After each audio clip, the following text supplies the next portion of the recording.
Okay, hi guys, back with another Criterion update, I guess, or overview of my collection. We left off with the letter S, so I'm going to complete, I should be able to complete that now. And then we'll show the DVD box sets last. Things like you see over here, I guess. Those will be last. I don't think I did those yet. I think I did the Blu-ray box sets to start, if I'm not mistaken. So I'll be doing those. And still waiting on something from Criterion. If I get it, I'll be sure to do an update on that as well. That'll be a Blu-ray, hopefully. But we'll see. And so let's pick up with where I said I'd pick up, which is an Ingmar Bergman film called Scenes from a Marriage. This was a miniseries, I believe. This is a 3-disc featurette. There's a 2-disc one also.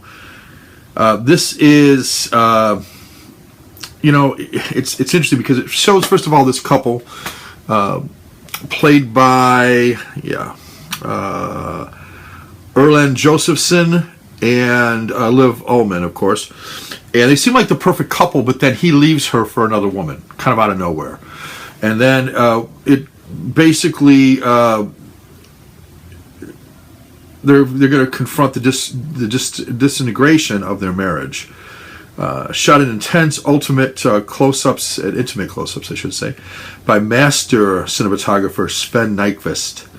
The film chronicles 10 years of turmoil and love that bind the couple despite their divorce and subsequent marriages. Flawless acting and dialogue portray the brutal pain and uplifting peace accompanying a lifetime of loving.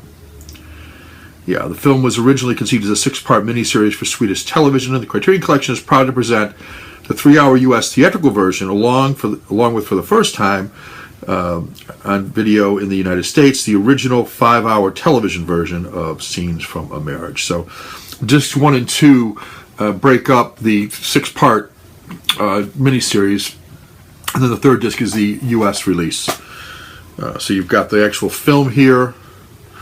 Then you've got the television series disc 2. I don't remember why these are so thick. The television series 1, and then a pretty good sized booklet with this. But it's the kind that folds out, which I detest. I don't know why they did that type, but it's decently sized, I guess.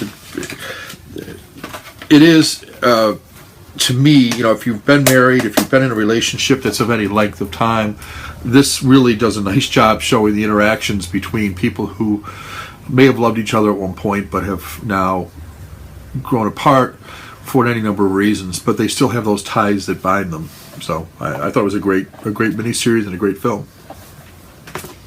Next is one that I have not watched. It's a fairly recent pickup, so I can't comment too much on whether it's any good or not. I can tell you it has a pretty good book with it, and I can tell you I got it for on the cheap, like $8 at FYE, and that is another Ingmar Bergman film called Sawdust and Tinsel, which I had not heard of prior to seeing this at FYE, so I had to look it up in the store to see, what it was selling for, and it sells for $30, like most of the Criterions do. So $20 when it's at Barnes and Noble. The case is actually busted. The booklet only has one of the plastic things holding it. I can live with that, and this one's actually kind of weak too, but I can live with that. It's not a big deal. In fact, I think I have something I can swap it out with someplace. I just have to find. I think I have a double something on DVD that I also have on Blu-ray that I can deal with. Anyway, Ingmar Bergman presents the battle of the sexes as a ramshackle, grotesque carnival in Sawdust and Tinsel, one of the late master's most vivid early works. The story of the changed relationship between a turn-of-the-century traveling circus owner and his performer girlfriend, played by Harriet Anderson, who's in a lot of Bergman's things. The film features dreamlike detours and twisted psychosexual power plays that presage the director's Smiles of a Summer's Night and The Seventh Seal, works that would soon change the landscape of art cinema forever. It's got a high-definition transfer, of course, featuring 5 minutes of material not included in previous U.S. releases, audio commentary by Bergman scholar Peter Cowie. He does a lot of commentary. A video introduction by Bergman from 2003, which will be interesting, and a new essay by critic John Simon, and an appreciation by filmmaker Catherine Brilliant. 92 minutes, black and white. Of course, it's in Swedish. from 1953, and it's 1:3:3 aspect ratio. So happy to own this. Not sure what I'm in for with this, but Bergman's always interesting, so I look forward to that. Woody Allen's favorite director, I guess you knew that. Oh, this is an interesting movie. I cannot pronounce Abdelatif Kashindi. I don't know. I'm not really sure about the director's name. This is in French and Arabic, which I thought was really interesting to listen to. Winner of 4 César Awards, including Best Picture and Director, The Secret of the Grain, that's the name of the movie, is a stirring drama about the daily joys and struggles of a bustling French-Arab family. It has the texture of a documentary, but a classic, almost Shakespearean structure. When the patriarch acts on his wish to open a portside restaurant, specializing in his ex-wife's couscous and fish, the extended clan's passions and problems explode, leading to an engrossing, suspenseful climax. With sensitivity and grit, The Secret of the Grain celebrates the role food plays in family life and gets to the core of contemporary immigrant experience. Yeah, I really liked this movie. It kind of took me by surprise. I didn't know what to expect, but it was far more modern, I guess, than I anticipated. And I guess I should have known that because it's from 2007. It's 154 minutes, so it's long. 1.85:1 aspect ratio, but definitely a good look at a family who's got this French-Arabic mix. I thought it was good. I thought it was a good movie. Again, more modern than I would have expected, but good. Next up, I haven't been doing spine numbers, but this was spine number 13. Out of print, as I believe, and I've certainly owned this on Blu-ray as well. This has got a really cheap 2-page insert here, but it's out of print, and it's a movie that I love, so it's good. Let me just see what's the best way to put this in here. I guess this way is the best. Good to have it in the Criterion collection. I certainly wouldn't get rid of it, even though the Blu-ray I have has a much better image. I'm talking about The Silence of the Lambs. Jodie Foster, of course, playing the agent. Jonathan Demme directed, or Demme, and Anthony Hopkins, of course, as Hannibal, the Cannibal Lecter. Yeah, she's great in this as the FBI agent.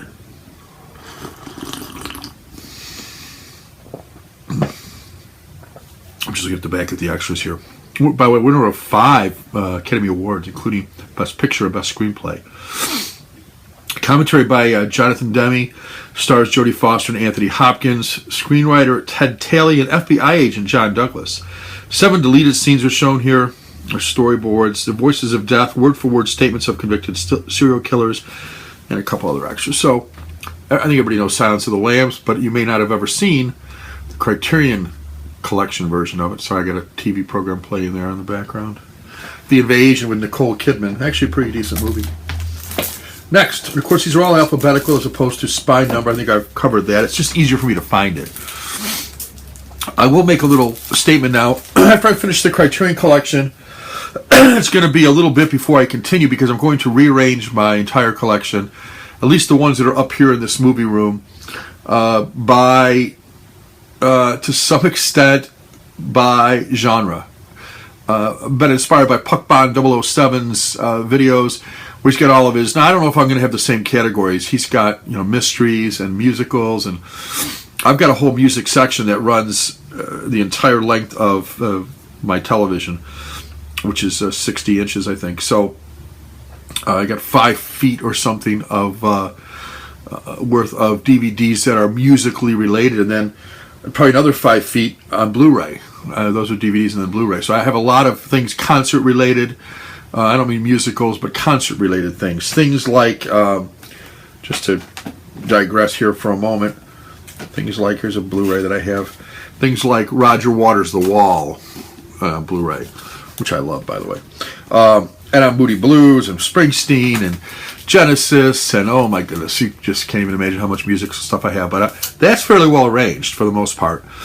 Some of it's downstairs because my wife likes Pink and some other things. So those things are downstairs. But anyway, I digress. I go back to the Criterion collection. Still on the S's, but winding down. A couple more S's, then we'll get to the T's. Richard Linklater's Slacker, which is a really interesting movie. It almost looks like he just followed somebody around till he got tired of following him and then went to somebody else. It's a very interesting piece. What does it say here? Presents a day in the life of a loose-knit subculture, or of marginal, eccentric, and overeducated citizens in Austin, Texas. Yeah, that's about right. He shot the film on 16mm for a mere $23,000.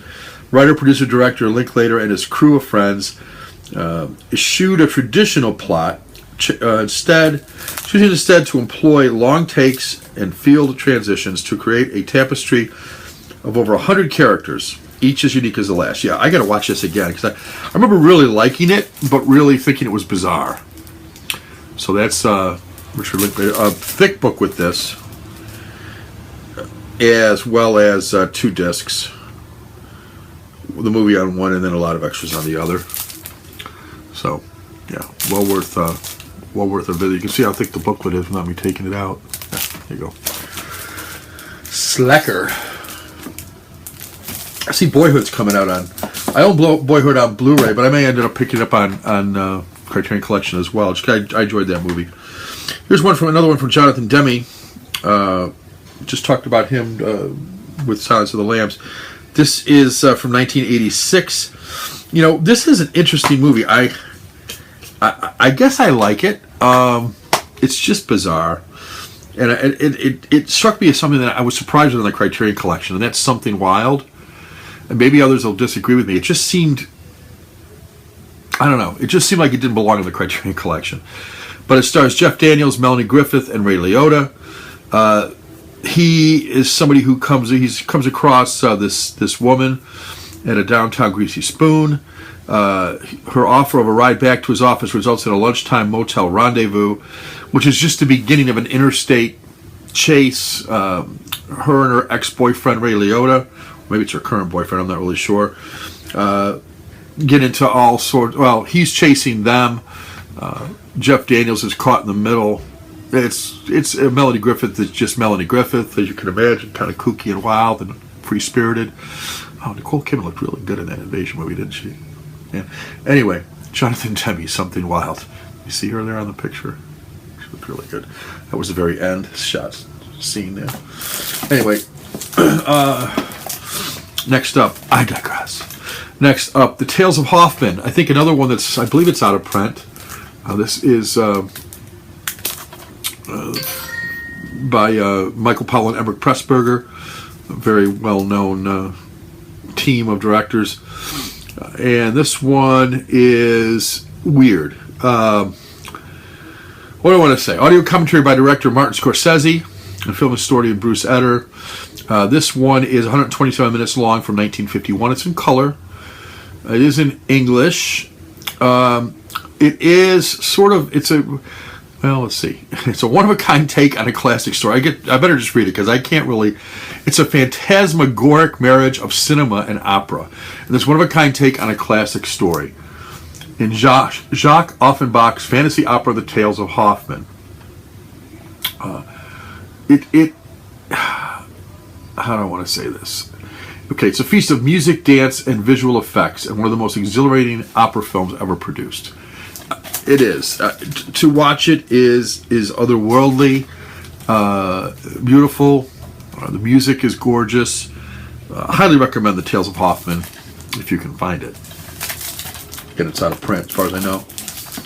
The next one seems very appropriate this year, in this country anyway. Of course, we have a presidential election coming up, and I really want to do some videos on this presidential election because I think it's the most bizarre thing I've ever seen in my life.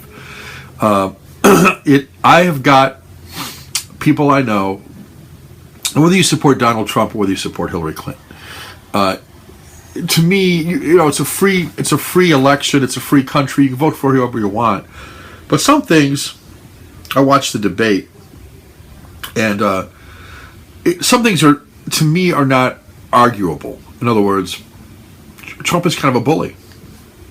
A lot of people say he's not. I had one guy tell me the other day, well, he called her Secretary Clinton. I mean, that's respectful. It shows he's not a bully. He called her Secretary Clinton, and then he trashed her on some things. Personally, not Not not with any specifics. To listen to it, I think at one point she said, you'd blame me for everything if you could. He said, no, it's not a bad idea. It's just bizarre. It's a bizarre election year in this country. I made you some videos on that. But anyway, all that aside, here's Spy number 258. I think this was a mini-series, wasn't it? I'm not sure if this was a mini-series or what it was. It seems like it was. But this is Robert Altman and Pulitzer Prize winning Doonesbury cartoonist Gary Trudeau created this presidential candidate called Tanner and actually ran him in '88 for election. He was not a real candidate, but they filmed it and presented their media campaign as a cross between a soap opera and TV news. The result was the groundbreaking Tanner '88, a piercing satire of media-age American politics in which actors Michael Murphy as the contender Jack Tanner and Cynthia Nixon as his daughter, she from Sex and the City, rub elbows on the campaign trail with real-life political players Jesse Jackson, Gary Hart, Bob Dole, Ralph Nader, Kitty Dukakis, and Gloria Steinem, among many others. Some extras, episode introductions, featuring the original cast members created for Sundance Channel's 2004 broadcast of Tanner '88.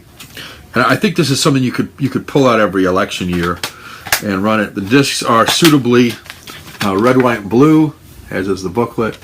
A lot of fun. I probably should watch this again. It's been a while since I watched it.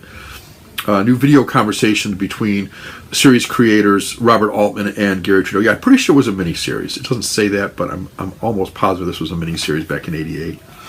Anyway, good stuff. Tanner '88, and certainly different. Now, more traditionally, something that you'd imagine on the Criterion Collection is this one.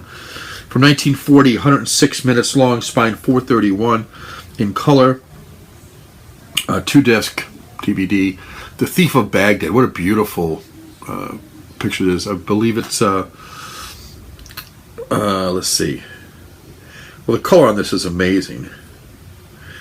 Okay, this is shot in Dufay color, or whatever that is.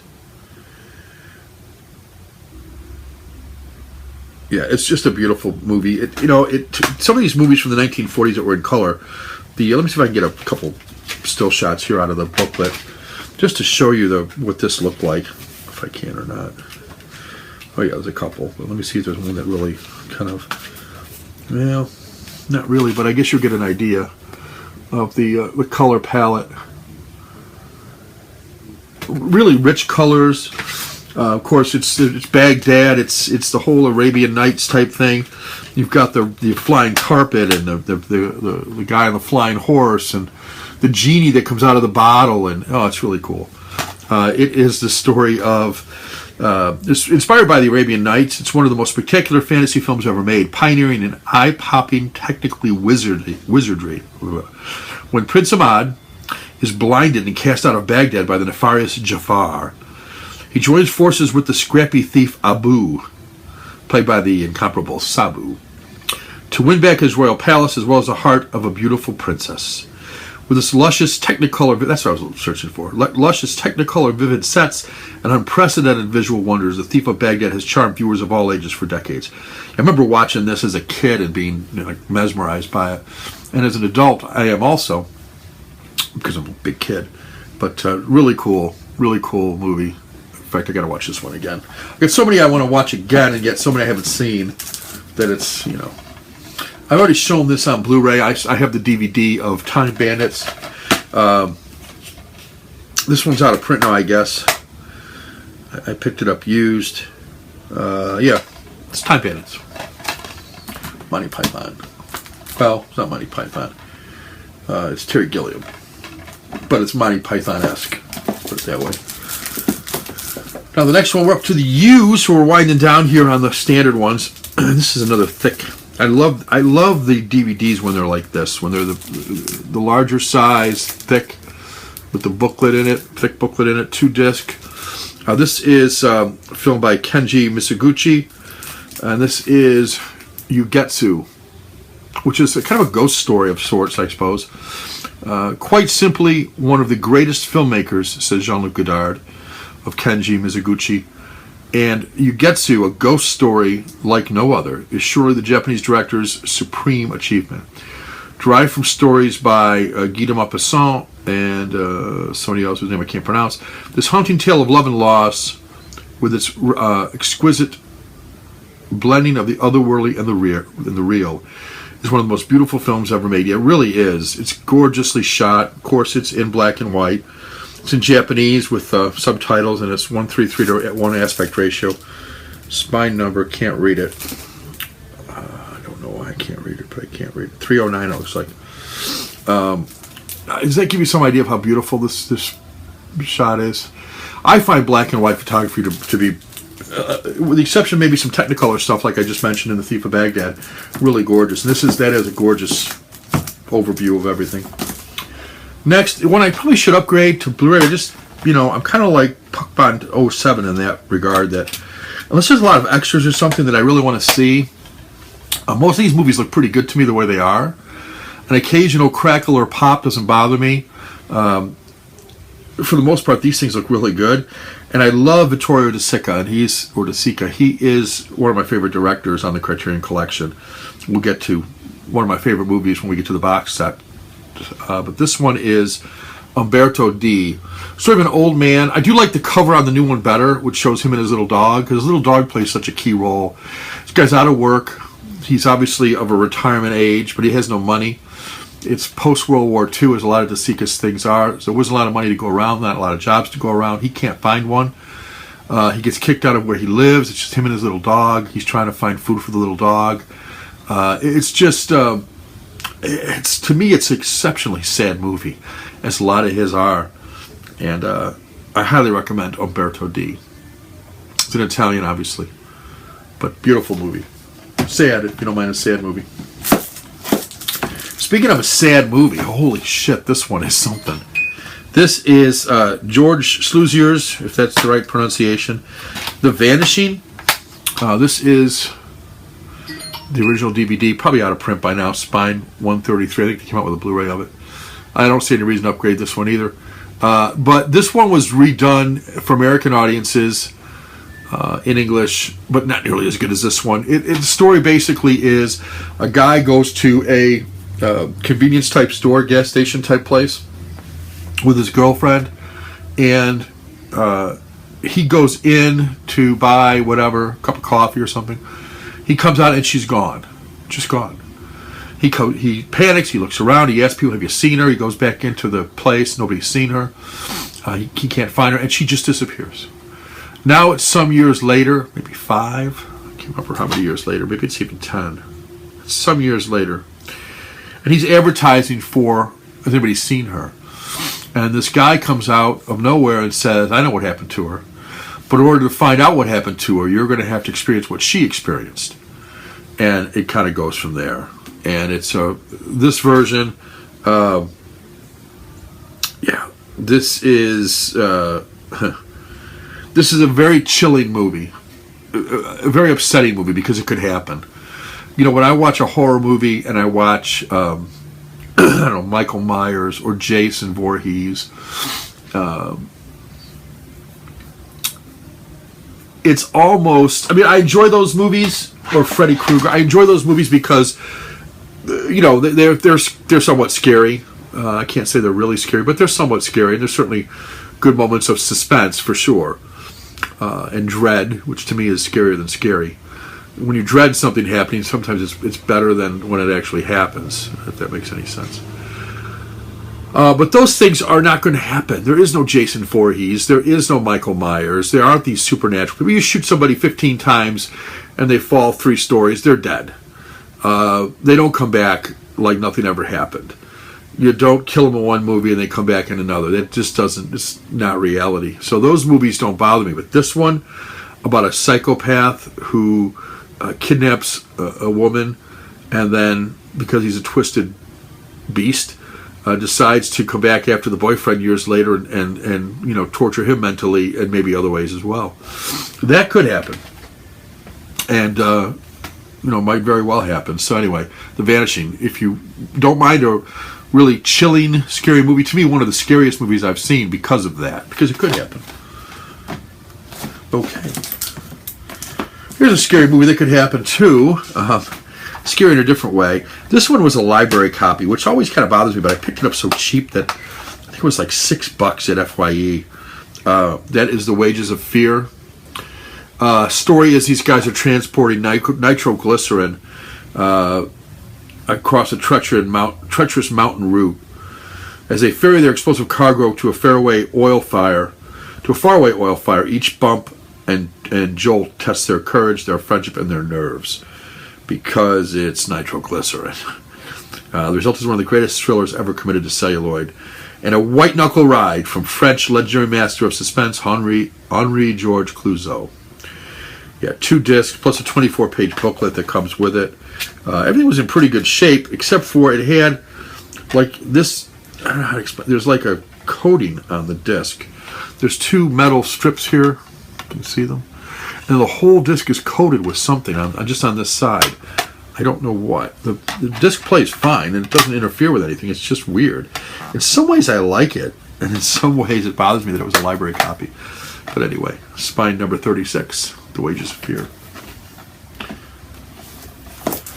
Here's a weird movie. This one by Samuel Fuller, who's well represented in the Criterion Collection. This is just a strange damn movie. Imagine if a dog were trained to only attack black people. That's the premise. White dog. Yes, the dog is white, but white takes on the greater meaning.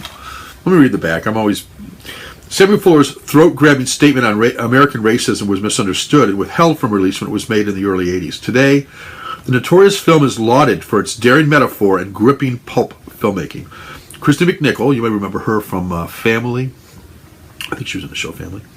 Stars as a young actress who adopts a lost German shepherd, only to discover through a series of horrifying incidents that the dog has been trained to attack black people. And Paul Winfield plays the animal trainer. He happens to be a black actor, who tries to cure him. You can imagine. This dog is trained to kill black people, wherever it was trained. It's a snarling and uncompromising vision of human corruption. White Dog has lost none of its power to shock the senses or the conscience. Yeah, no doubt about it. Really good stuff here. Great performances, particularly by Paul Winfield, I thought. But all the way around. Burl Ives is in this. I used to love Burl Ives. Burl Ives, of course, you remember, perhaps, from singing, what did he sing? What did he sing? Was it Frosty the Snowman? Burl Ives has got one of the, like, his Christmas song is like the, the standard for the song. It's not Rudolph the Red-Nosed Reindeer. That was Gene Autry. Don't know. Anyway, Burl Ives is in this movie. He played, I think, the Snowman in Frosty the Snowman, if I'm not mistaken, in the old cartoon that we watch every year. Anyway, White Dog, Samuel Fuller. Great movie. Coming down to the wire, only 3 left, or 4 technically. I get this one really cheap, and it was out of print when I got it. JeanLuc Godard, A Woman is a Woman. This is great stuff. Jean-Paul Belmondo, who was in Breathless. Music from Michel Legrand, of course. Says it finds the young Godard at his warmest and most accessible, reveling in and scrutinizing the mechanics of his great obsession, which is the cinema. It's supposed to be a 24-page booklet, but I don't have it. In fact, this is another one that came from a library thing, or actually, it had the 2 metal strips on it again. I think I got it at the same time I got the other one. It was like $8, but it was out of print. But you can see I don't have the booklet. So, Jamal or somebody else who owns this, Jesus owns everything. So if you would be kind enough to copy me, or if you can, your manual for this, your 24-page booklet, that would be great. Or scan it and send it to me or something. Maybe I can try to find a way to print it out and staple it so it makes it into a booklet. That would be wonderful. Because I don't think I can get it from the Criterion Collection anymore. I have a contact that I can get booklets, but not when they're out of print, I don't think. And this one is out of print. So I'd like to have the booklet. I can go online and read the booklet. Because I always, well, I think I can when they're out of print. Anyway, woman is a woman. Next was a strange movie, but a good one. Werner Fassbinder, World on a Wire, $5.98. Oh, the last one was $2.38. $5.98, 1973, 212 minutes long. It's in German. This is a future German state. Reality as we know it it's a cybernetic engineer who discovers a massive corporate conspiracy. Very modern looking. The film, like I said, was 1973, but it looks very modern. Okay, that brings me to the last in the bunch here. Then I'll go on to the box sets next. And that is two samurai films by Akira Kurosawa. You want to guess what they are? That's right, Yojimbo and Sanjuro. Two classics, really. I don't know which one's better. They're both good. So, thanks to perhaps the most indelible character in Akira Kurosawa's oeuvre, Yojimbo surpassed even Seven Samurai in popularity. Not for me. Seven Samurai to me is the better movie when it was released. The masterless samurai Sanjuro, who slyly manipulates two warring clans to his own advantage in a small dusty village, was so entertaining. Entertainingly embodied by the brilliant Toshiro Mifune. Of course, he's fantastic. It was only a matter of time before he returned in a sequel. Made just 1 year later, the film Sanjuro then matches Yojimbo's storytelling dexterity. It adds a layer of world-weary pragmatism that brings the two films to a thrilling and unforgettable conclusion. It is a great movie, great movies. And if I look at them as one movie, perhaps it's every bit as good as Seven Samurai, but I still like Seven Samurai better for a lot of reasons. But these are great films. This is the box set that has the two of them. Again, I got this one used. People ask me where I get these bags from for this stuff. You can buy them off of eBay. I just look for, like I have the DVD bags that hold, something like this, a double, pretty easily. So that's one size. Then I have other ones that hold the singles, like this, the DVD. Then I have another one that hold the Blu-rays. And then this bag was the outer bag of, I guess, the DVDs. So inside of these were a lot of bags. And this is the outer bag that held everything. And that was good enough to go on something this size. So you can make it go, pretty large. Excuse me. And this is a little heavier textured bag, too, for this. So that's going to keep this one nice. It was used when I got it. It's my 52 and 53, by the way. Yojimbo, 110 minutes. Sanjuro, 96 minutes. They're both 2.35 to 1 aspect ratio, both in Japanese, of course. And they both have a pretty good amount of special features. And there's booklets in each one of these. So, yeah, good stuff. I enjoy both those movies. I need to watch all these again. I always say that, and I never get around to doing it. But that is all the single discs. Next will be discs that are in larger boxes for whatever reason. Actually, Yojimbo and Sanjuro probably would have qualified, but they just happen to fit. But all the rest of them are things like this one. And I don't think I've featured these already. At least not in my total collection. So I'll go through and do that, do the boxes, and I have some commentary on each one of those in the next edition. I won't be able to get through all of them, but I'll get through. Looks like probably 2 more videos, and I'll get through all my Criterions, possibly 3, and then move on to something else. Probably, I don't know. I have to get them organized first. Probably horror. I think horror pretty much is already organized, so I could probably do horror easier than the other ones, but that'll take a while. There'll be more than one video for horror, and we'll go on from there. Unless I really shorten up what I have to say about these things and just give you a quick 1 or 2 sentence on each one, which I might do. And if that's what I do, that's what I do. But I want to spend a little time on the Criterion collection.